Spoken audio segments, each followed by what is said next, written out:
So in the winter vacation, what did you do? I used to be really lazy in my home. I stay home all day in winter vacation, be a couch potato and watch a blue sky. Stupid. But this year's winter vacation, I did something different. Do you know what I did? Yes. I attended an English workshop, debate workshop for 8 days. And I get a champion.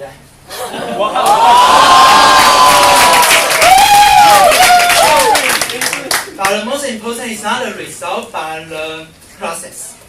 And along with Joyce and Amy and many of my friends, so I know about it.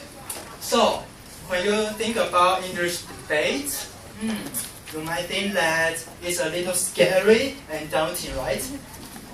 Right? Yeah. But in fact, I want to tell you is that it is very, very scary and daunting.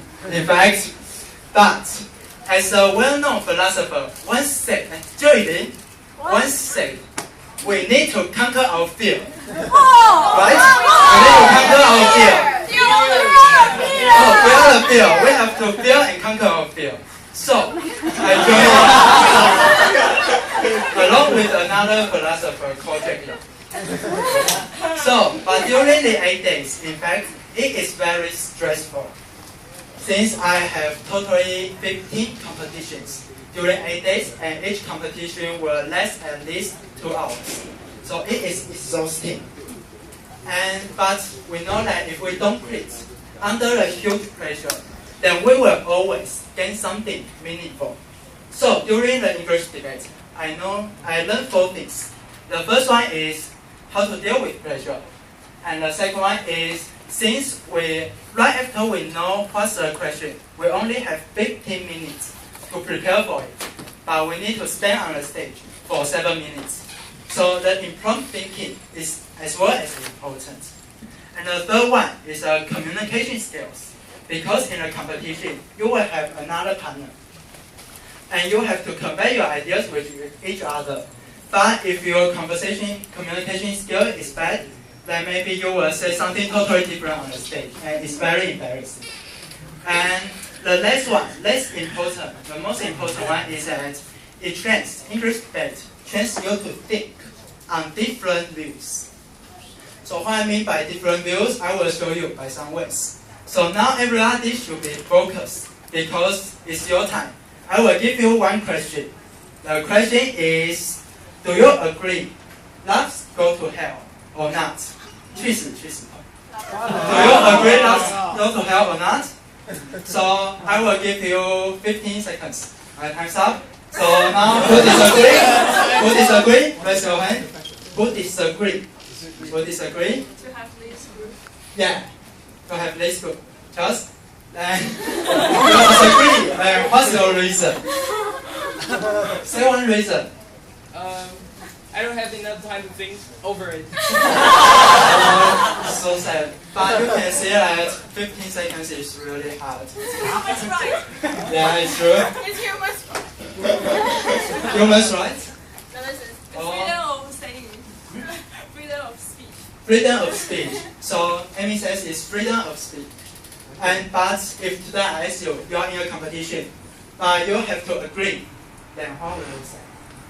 You have to agree. Although you disagree, you have to say. It's also a right to express your anger. Oh yeah, good. So to express your anger. But you can see when I ask the second question, Amy hesitates more. Why? It is because when we are on the one side, it is difficult for us to think for the other side. And it is easy for us only to see our advantages.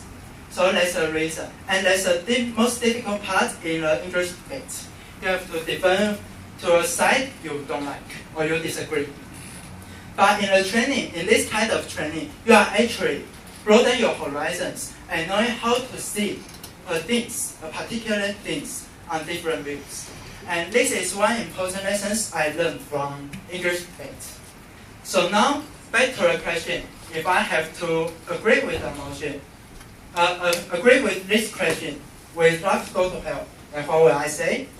So maybe my first thought is, loves go to hell. Yes, I will start to think, wait a second, I am one of them. Yeah, I'm one of the members in Loves Go to Hell. So how do I feel when I see a couple spring there? I will think like their body movement, like rubbing each other, hugging, kissing, is really hurting my easy broken heart. Yeah, don't you think so? So we need Loves Go to Hell to defend ourselves, right? Yeah. But today, if I need to disagree again, then what will I say? And maybe I will think, yeah, that will be hurt. But why not? After being hurt by the unhappy experience, we can improve ourselves by the bad experience, like bring couples. So maybe those who don't have boy or girlfriends might try to improve themselves and try to have one, or maybe two. And try to blame others. Right? So so in this moment, you try to attack back. So the English back is a process of attack and defend. And you attack and defend in the process, you will gain different views on different sides, and you will have a clear thought on when this side agree on this motion, when this side doesn't agree. So this is the most important thing I learned in the English debate, and it inspires me a lot. And last is something that already been taught by the beginning, is that in the last, I even have an impressive memory, is that I won the championship. Hear me.